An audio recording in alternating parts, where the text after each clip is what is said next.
11वी प्रवेश प्रक्रियेत शिक्षण विभाग नापास झाले। पहिल्याच गुणवत्ता यादीत तांत्रिक अडथळा आलाय। अजूनही तो अडथळा दूर करण्यात यश आलेलं नाहीये।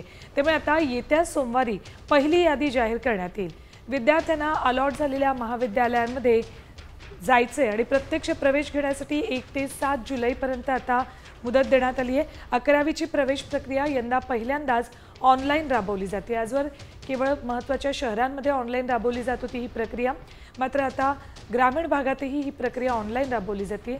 मात्र अगदी सुरुवातीलाच ही ऑनलाईन प्रवेश प्रक्रिया नापास झाली। बघा, या संदर्भातले काही महत्त्वाचे मुद्दे आपण बघूयात। 30 जूनला विद्यार्थ्यांची गुणवत्तेनुसार प्रवेश यादी जाहीर होईल। 1 ते 7 जुलैपर्यंत विद्यार्थ्यांना महाविद्यालयात प्रवेश घेता येणार आहे। 9 जुलैला दुसऱ्या फेरीसाठी रिक्त जागांची यादी सादर केली जाईल।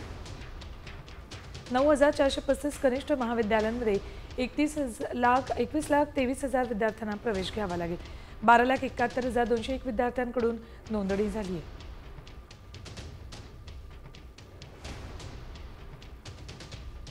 तर कॉलेजेस लवकर सुरू करता यावेत यासाठी म्हणून तातडीने ही प्रक्रिया राबवली गेली होती, मात्र त्यातही अडथळे येत आहेत।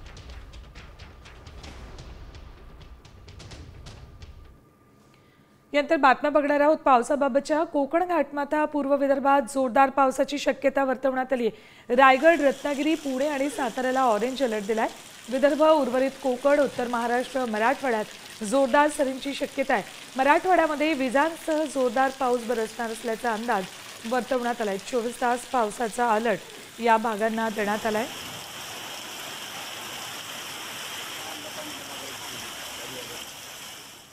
बघा, ऑरेंज अलर्ट रायगड आणि रत्नागिरीला दिलाय। पुणे घाटमाथा, सातारा घाटमाथ्यालाही ऑरेंज अलर्ट दिलाय। 24 तासांसाठी हे अलर्ट दिलेत।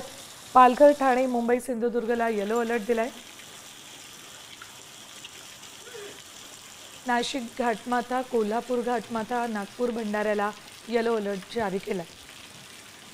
नंदुरबार, धुळे, जळगाव, संभाजीनगर, जालना, बुलढाणा, अकोल्यालाही येलो अलर्ट देण्यात आलाय।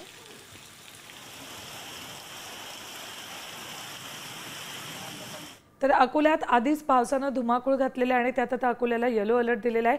अकोल्यातल्याच बाळापूर शहरामध्ये मुसळधार पाऊस झालाय। मनमहेश आणि विदुर्गा या तिन्ही नद्यांचं पाणी शहरात शिरले। अनेक घरांमध्ये पाणी साचले। लोकांना घरं सोडून सुरक्षित स्थळी स्थलांतर करावं लागलंय, तर काहींनी घराच्या गच्चीवर आश्रय घेतलाय। शहराच्या काही भागांमध्ये वीजपुरवठाही खंडित झालाय।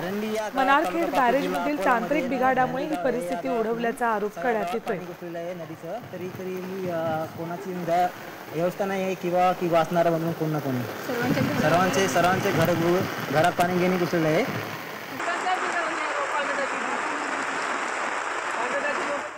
तर प्रदीर्घ प्रतीक्षेनंतर यवतमाळ जिल्ह्यात पावसाचं आगमन झालंय। सर्वदूर पावसानं हजेरी लावल्यानं पिकांना जीवदान मिळालंय। पुढचे 3 दिवस जिल्ह्याला हवामान खात्यानं ऑरेंज अलर्ट दिलाय। गेल्या 24 तासांमध्ये 70 मिलीमीटर पावसाची नोंद झाली। 7 तालुक्यातील 62 महसुली मंडळात अतिवृष्टी झाल्याची नोंद प्रशासनानं केली।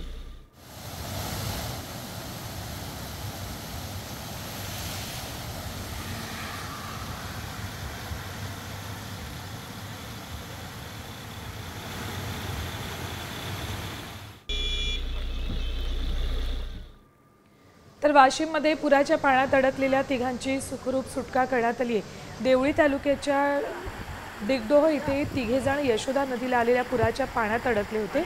यात एक शाळकरी मुलगाही होता। या तिघांना बचाव पथकानं दोरखंडाच्या साहाय्यानं सुखरूप बाहेर काढले।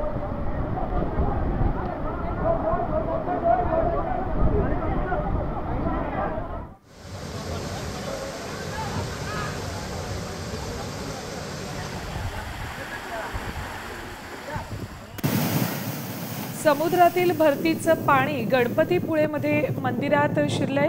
गणपतीपुळे मंदिराच्या बाहेरील प्रसाद रांगेपर्यंत समुद्राच्या लाटांचं पाणी शिरलेलं आहे। अजस्त्र लाटा गणपतीपुळे मंदिराच्या जवळच्या गेटपर्यंत आल्याचा व्हिडिओ समोर आलाय। कोकण किनारपट्टी भागात 5.5 मीटर उंचीच्या लाटा उसळणार आहेत। गणपतीपुळे मंदिराच्या प्रसाद रांगेच्या ठिकाणच्या मंडपाचे सुद्धा या लाटांमुळे नुकसान झालेले आहे। समुद्राला उधाण आलेलं आहे आणि त्यामुळेच या लाटा गणपतीपुळे मंदिराच्या प्रसाद रांगेपर्यंत पोहोचल्या आहेत। त्यामुळे या परिसरातलं नुकसानही झालंय।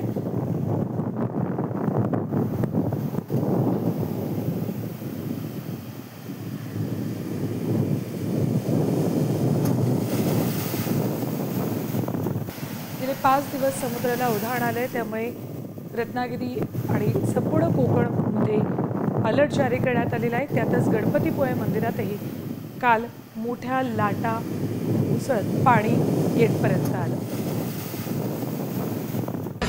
तर तिकडे कुलू मनाली ढगफुटी झाली, त्यामुळे भूस्खलन झाल्यानं अनेक घरं आणि गाड्या वाहून गेल्यात। ट्रक सुद्धा वाहून गेल्याचं दृश्यांमध्ये दिसतंय। घरांचंही मोठं नुकसान झालेलं आहे।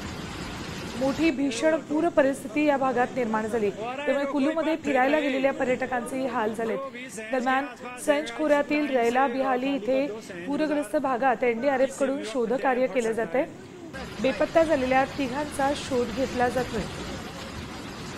पाण्याच्या मोठमोठ्या लोंढ्यांसोबत गाड्या, घरं सगळंच वाहून जातंय, त्यामुळे मोठं नुकसान झालेलं आहे। पुराच्या पाण्यात तरुणानं थेट ट्रॅक्टर घातला होता।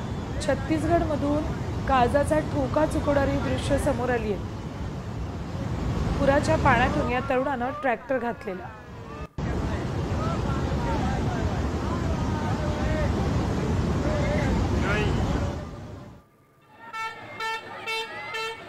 पुराच्या पाण्यात तरुणानं थेट ट्रॅक्टर घातला।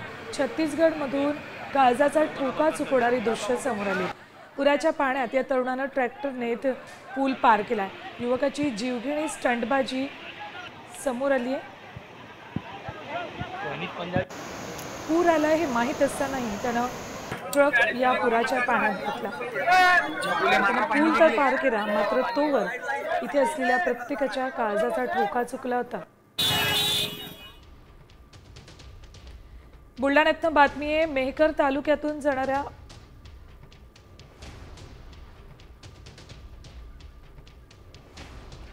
छत्तीसगडमधली ही घटना काळजाचा ठोका चुकवणारी दृश्य समोर आली आहेत। एका तरुणानं थेट आपली गाडी पुराच्या पाण्यात घातली। ट्रॅक्टर त्यानं थेट पुराच्या पाण्यात घातला।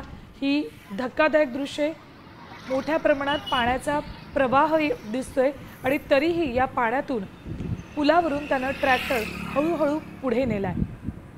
तिथे असलेल्या सगळ्याच लोकांनी त्याला अडवण्याचा प्रयत्न केला, मात्र तरीही या तरुणानं ट्रॅक्टर पुराच्या पाण्यातून पुढे नेलाय।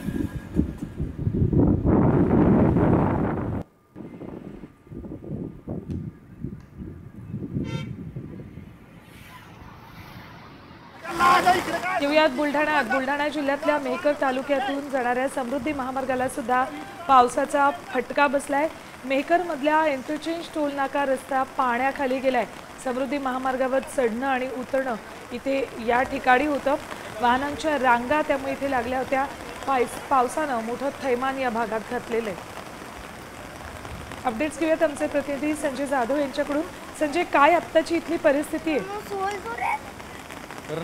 नक्कीच काल दिवसभर बुलढाणा जिल्ह्यात मेहकर तालुक्यामध्ये मुसळधार पाऊस झाला।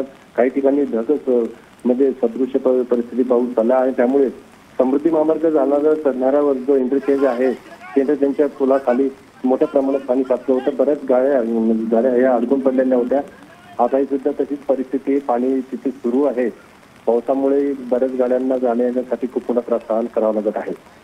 ठीक, धन्यवाद संजय संपूर्ण माहितीसाठी। तर समृद्धी महामार्ग गेल्या काही दिवसांपासून सतत चर्चेत आहे, कधी खड्ड्यांमुळे तर कधी अशा पद्धतीनं जोरदार पावसानं इंटरचेंजवर आलेल्या पावसाच्या पाण्यामुळे या मार्गावरून प्रवास करणाऱ्या प्रवाशांचे यामुळे हाल झाले आहेत। वाहनांच्या रांगा या ठिकाणी लागल्या होत्या। ज्यावेळेला पाणी ओसरलं त्यानंतर ही सगळी वाहनं इथून पुढे गेली। साम टीव्हीची ही एक्सक्लुझिव्ह दृश्य। तर केवळ महाराष्ट्रात किंवा देशात जोरदार पाऊस सुरू आहे असं नाही, चीनमध्ये सुद्धा तुफान पाऊस पडतोय। पावसामुळे पूर आलाय आणि पुरात गाड्या वाहून गेल्यात। गाड्या वाहून जातानाचा हा व्हिडिओ आता समोर आलाय। पूर परिस्थिती इतकी भीषण आहे हे यातून स्पष्ट दिसतंय। नजर जाईल तिथपर्यंत फक्त पाणीच पाणी दिसतंय आणि याच पाण्यानं गाड्याही वाहून नेल्यात। चीनमधली ही दृश्य.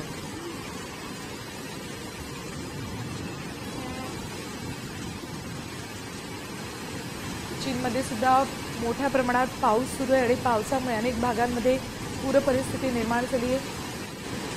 ही शहरी भागातली दृश्य मोठ्या प्रमाणात पाणी परिसरात साचलंय. या सगळ्या गाड्या अशा इतस्तत विखुरलेल्या दिसतात. त्या खरं तर पाण्यामुळे वाहून आलेल्या आहेत.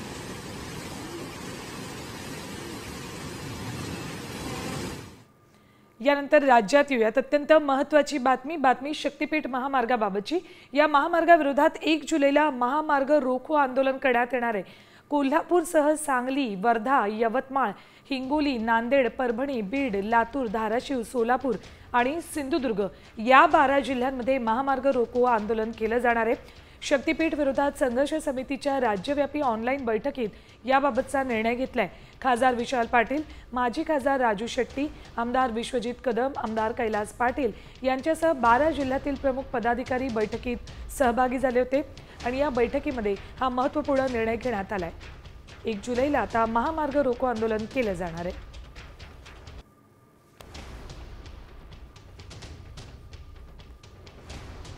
तर शक्तीपीठ महामार्गाला शेतकऱ्यांचा विरोध आहे, त्यामुळेच हे आंदोलन केलं जाणार आहे.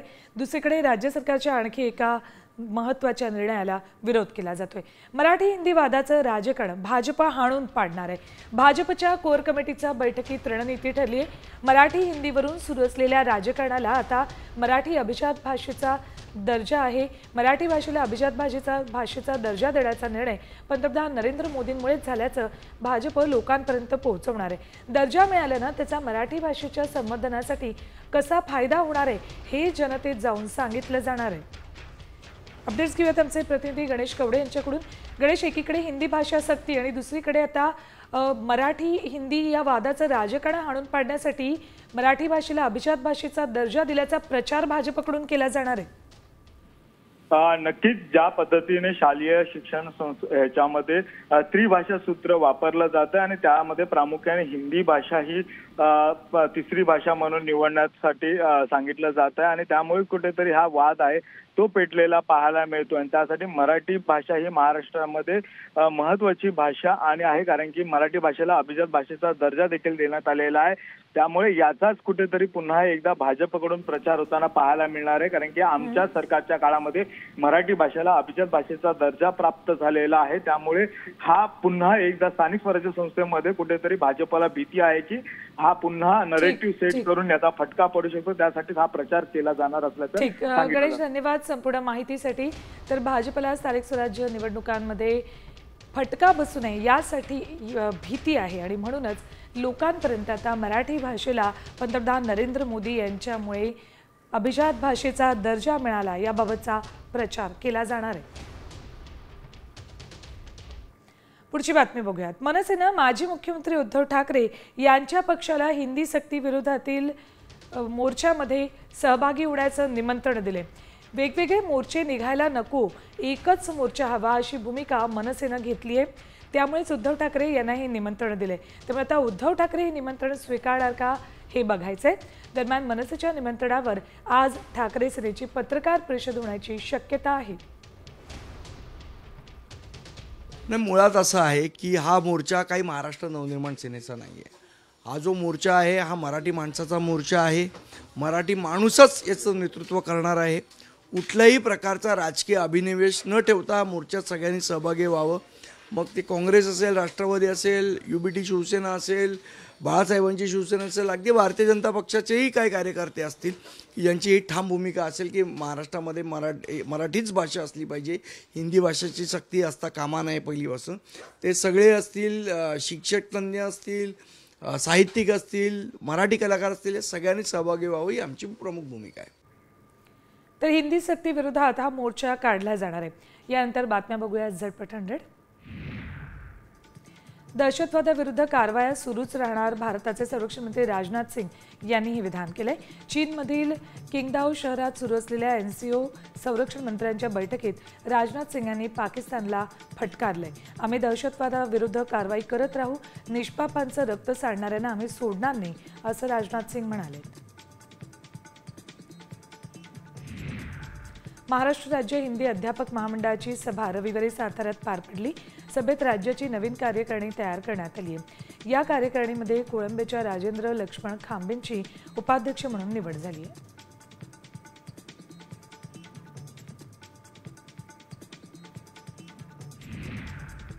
जेजुरीजवळील नाझरे धरण पूर्ण क्षमतेनं भरून वाहू लागले।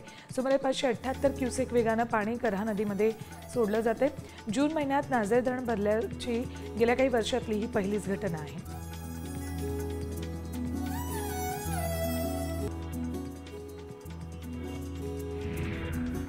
संततधार पावसामुळे अकोल्यातल्या बाळापूर शहरातून वाहणाऱ्या महेश आणि मन नद्यांना पूर आलाय।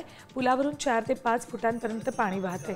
त्यामुळे बाळापूर शहराला पुराच्या पाण्याचा विळखा पडलाय, तर नदीपात्राचं पाणी शहरातल्या काही भागांमध्ये शिरले।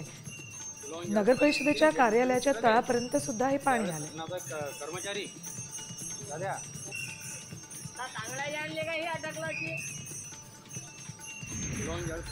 तर वाशिमच्या रिसोड तालुक्यातील पेडगाव इथल्या 2 शेतकरी पैनगंगा नदीच्या पुरात अडकले। नदीला पूर आल्यानं शेतकरी झाडावर चढले। काल दुपारपासून शेतातल्या एका झाडावर ते अडकले। अक्षय अंभोरे आणि मदन मोरे अशी शेतकऱ्यांची नावं। प्रशासनाकडून मदत कार्य सुरू करण्यात आले। संत गाडगेबाबा रेस्क्यू टीमनं बोट पाठवून शेतकऱ्यांना परत आणण्याचा प्रयत्न सुरू केला। गेल्या 2 महिन्यांपासून निफाड शहरासह जिल्हाभरात मोठ्या प्रमाणात पाऊस पडतोय। त्यामुळे तालुक्यातील गोदावरी, कालवाड, वानगंगा या नद्यांना पूर आलाय, तर पालखेड धरणातून मोठ्या प्रमाणात पूर पाण्याचा विसर्ग करण्यात आल्यानं निफाडची कादवा दुथडी भरून वाहतेय। प्रशासनानं नदीकाठच्या गावांना सतर्कतेचा इशारा दिलाय।